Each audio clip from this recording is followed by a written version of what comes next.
കുഞ്ഞിൻ്റെ മുമ്പിലുള്ള ക്രൂരതകളെക്കുറിച്ചുള്ളൊരു കഥ അല്ലെങ്കിൽ അങ്ങനെ ഒരു വാർത്തയാണ് ന്യൂഡൽഹിയിൽ നിന്ന് പുറത്തു വരുന്നത്. ഡൽഹിയിലെ നിഹാൽ വിഹാറിൽ കുഞ്ഞിന് മരുന്ന് നൽകുന്നതിനെ ചൊല്ലി തന്നെ തർക്കത്തിന് പിന്നാലെ പ്രമുഖ IT കമ്പനിയായ അഡോബിയിൽ എഞ്ചിനീയറായ ഭർത്താവിനെ ഭാര്യയും ബന്ധുക്കളും ചേർന്ന് തല്ലിക്കൊലപ്പെടുത്തി എന്നാണ് അറിയുന്നത്.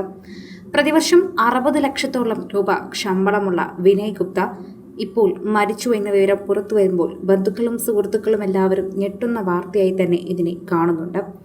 31 വയസ്സുകാരനായിരുന്നു വിനയ് ഗുപ്ത. സംഭവത്തിൽ വിനയ് ഗുപ്തയുടെ ഭാര്യ രേഖ, ഇവരുടെ 2 സഹോദരന്മാർ, സഹോദര ഭാര്യ എന്നിവർ പോലീസ് അറസ്റ്റ് ചെയ്തിട്ടുണ്ട്. 3.5 വർഷം മുൻപ് വിവാഹിതരായ വിനയ് ഗുപ്തയ്ക്കും രേഖയ്ക്കും 4.5 മാസം പ്രായമുള്ള ഇരട്ടക്കുട്ടികളുണ്ട്. നിഹാൽ വിഹാറിൽ കെട്ടിടത്തിലെ 3-ാം നിലയിലായിരുന്നു ഇവർ താമസിച്ചിരുന്നത്.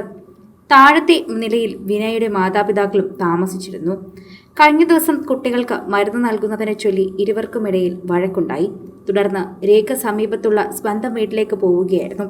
പിന്നീട് അച്ഛൻ, 2 സഹോദരന്മാർ, അമ്മാവൻ, സഹോദര ഭാര്യ എന്നിവരടങ്ങുന്ന ബന്ധുക്കളുമായി തിരികെ എത്തിയതാണ് വിനയ് ഗുപ്തയെ ക്രൂരമായി മർദ്ദിക്കുകയത് ചെയ്തത്. മർദ്ദനത്തിന് മുൻപേ രേഖ വീട്ടിലെ CCTV ക്യാമറകളെല്ലാം ഓഫ് ചെയ്തിരുന്നു.